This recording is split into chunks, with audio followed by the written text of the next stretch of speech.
बात है कुछ कही अनकही, अनसुनी सी दास्तां। एक नई सी सोच है और एक नया सा जाविया। बात है कुछ कही अनकही, अनसुनी सी दास्तां। नमस्कार। कहीं अनकहीं एक नया जाविया के सीजन 2 जो कि है द फोकटेल सीरीज में आप सभी को मोनिका का प्यार भरा नमस्कार। आज मैं आपको हिमाचल प्रदेश की लोक कथा चतुर बहू सुनाऊंगी और उसमें निहित संदेश के बारे में बताऊंगी। तो आइए चलते हैं हिमाचल और सुनते हैं वहां की लोक कथा। हिमाचल प्रदेश में एक नगर है पालमपुर। वहां पर एक साहूकार रहता था। उसके 4 बेटे थे और चारों ही बेटों का विवाह हो चुका था। उसके जो चारों बेटे थे और तीनों जो बड़ी बहुएं थीं, वो तो साधारण बुद्धि की थीं। लेकिन उसकी जो सबसे छोटी बहू थी दुर्गा, वो बड़ी ही चतुर और बुद्धिमान थी। और साहूकार को अपने सबसे छोटी बहू पर बड़ा भरोसा था। एक बार प्रदेश के राजा साहूकार से किसी बात पर नाराज हो गए और उन्होंने साहूकार को उसके पूरे परिवार के साथ में देश निकाला दे दिया और ये आदेश दे दिया कि वो देश छोड़ते समय अपने घर से कुछ भी लेकर नहीं जा सकते सिवाय अपने शरीर पर पहने हुए वस्त्र और आभूषणों के। साहूकार को जब राजा का यह आदेश मिला तो उसे बड़ा दुख हुआ, लेकिन उस आदेश को मानने के सिवाय उसके पास और कोई चारा नहीं था। चलते समय साहूकार की सबसे छोटी बहू ने राजा के सिपाहियों से पूछा कि क्या वो रास्ते के लिए थोड़ी सी रोटियां बना सकती है। सिपाहियों को उसमें कोई ऐतराज नजर नहीं आया। तो जब उसने रोटियां बनाने के लिए आटा गूंधा, तब उसमें उसने 4 बहुमूल्य माणिक छुपा दिए और रोटियां बना करके सिपाहियों को दिखा दी। सिपाहियों ने भी उसका मुआयना कर लिया और उसको रोटियां ले जाने दी। और इस तरह से साहूकार अपने परिवार के साथ में सफर पर निकल पड़ा। सारा दिन चलने के बाद साहूकार का जो परिवार था वो बहुत थक गया था। इसलिए रात बिताने के लिए उन्होंने एक धर्मशाला में डेरा डाला। जब सुबह हुई तो साहूकार ने अपने परिवार से कहा कि लाओ मुझे अपने सब लोग आभूषण दे दो, जिसे मैं बेच करके कुछ खाने पीने की व्यवस्था करूं और पहनने के लिए थोड़े बहुत कपड़े भी ले आऊं। तभी साहूकार की सबसे छोटी बहू ने उससे बोला कि पिताजी, आपको किसी के गहने बेचने की कोई जरूरत नहीं है। ये लीजिए माणिक, आप इसे बेच करके खाने पीने का सामान भी ला पाएंगे और आपको व्यापार शुरू करने के लिए पैसा भी मिल जाएगा। साहूकार ने जब उस माणिक को देखा तो उसे लगा कि इतने बहुमूल्य माणिक की जो मूल्य है वो तो कोई बड़ा जौहरी ही लगा पाएगा। और ये सोच के वो नगर के सबसे बड़ी जौहरी की दुकान में पहुंच गया। जो उस नगर का जौहरी था, जब उसने उस माणिक को देखा तो उसकी जो आंखें थीं वो चकाचौंध रह गईं। और उसने ये सोचा कि कैसे भी करके मुझे ये माणिक साहूकार से प्राप्त करना ही होगा। वो जौहरी असल में एक चोर था। पहले तो उसने साहूकार की खूब आवभगत की और उसके बाद उससे बोला कि इतने बहुमूल्य माणिक का मूल्य चुकाने के लिए तो मुझे अपने घर से सोने की मोहरें मंगवानी पड़ेंगी। और साहूकार के सामने ही अपने नौकर को बुलाकर उसे घर भेज दिया मोहरें लाने के लिए। उसके बाद वो जौहरी साहूकार को एक दूसरे कमरे में ले गया, जहां पर पहले से ही एक कुर्सी रखी हुई थी जो कि कच्चे सूत से बुनी हुई थी। और उस कुर्सी के नीचे तहखाना था।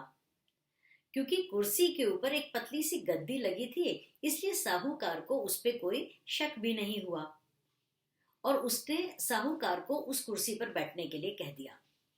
साहूकार जैसे ही उस कुर्सी पर बैठा तो साहूकार के वजन से कच्चे सूत से बुनी हुई कुर्सी टूट गई और साहूकार सीधे तहखाने में जाकर गिर गया।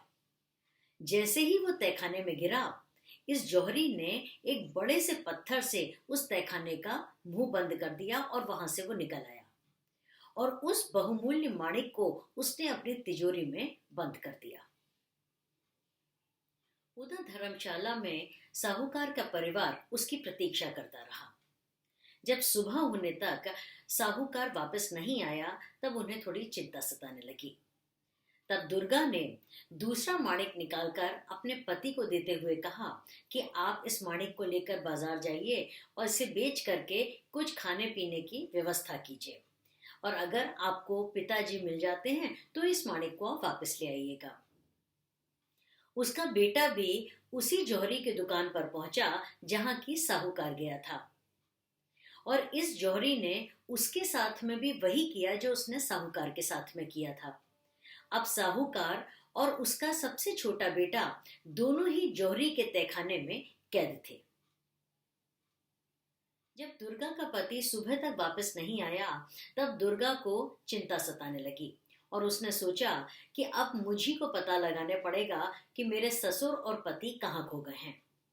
तो ये सोचकर वो बाजार की ओर निकल गई, और उसने जितने गहने और आभूषण पहने हुए थे वो सब उसने बेच करके परिवार वालों के लिए कपड़े खरीदे, खाने पीने का सामान खरीदा, और अपने पहनने के लिए उसने एक सिपाही की पोशाक खरीदी। वो धर्मशाला वापस आई, उसने खाने पीने का सामान और कपड़े वगैरह सब परिवार वालों को दिए, और उसने वो सिपाही की पोशाक पहन ली, और उस सिपाही की पोशाक को पहनकर वो राज दरबार पहुंची, और वहां पर उसने राजा से हाथ जोड़कर विनती की कि वो उसे अपनी फौज में शामिल कर ले।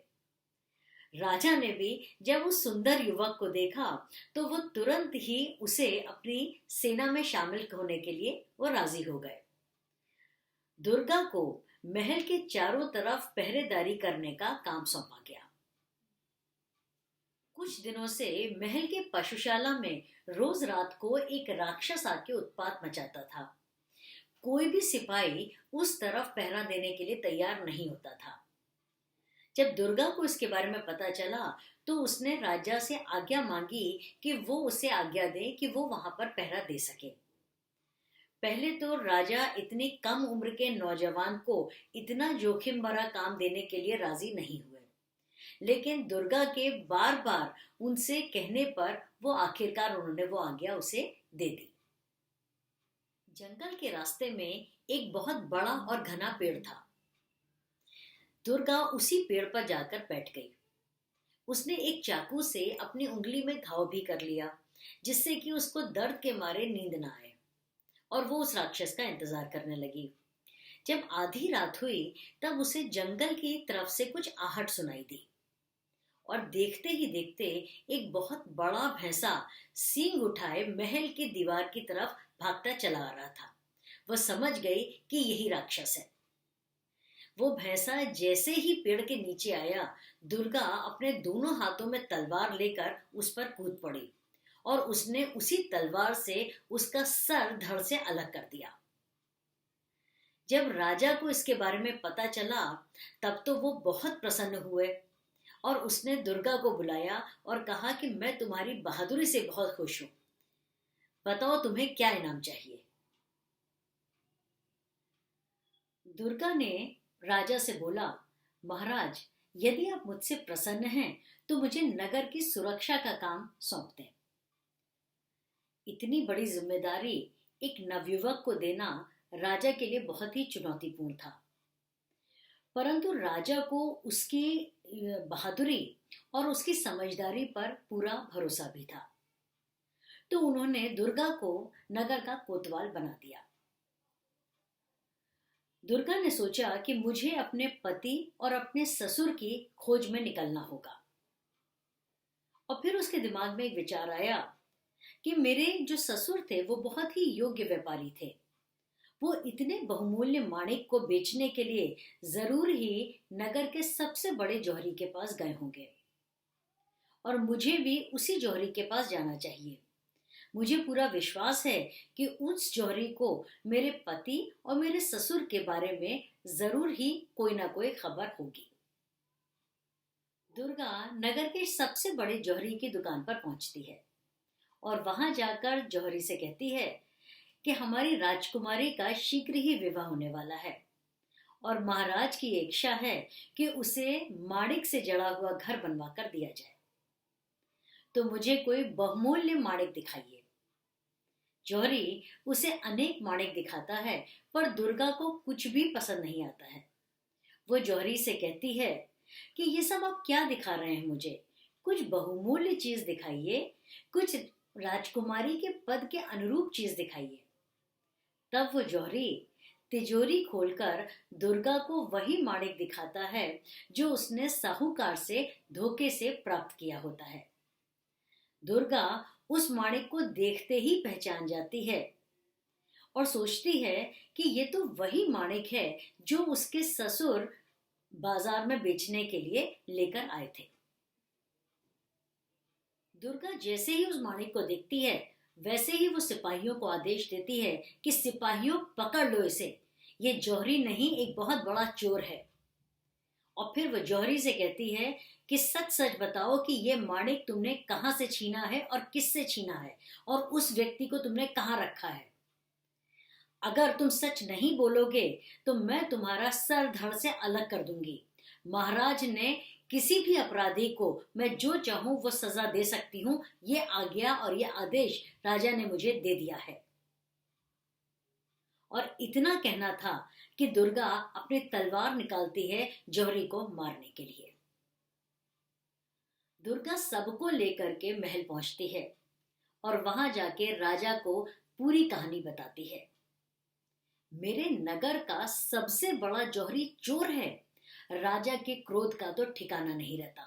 वो उसी वक्त सिपाहियों को बुलवाकर उस जौहरी को कारागार में डाल देने का हुक्म जारी कर देते हैं।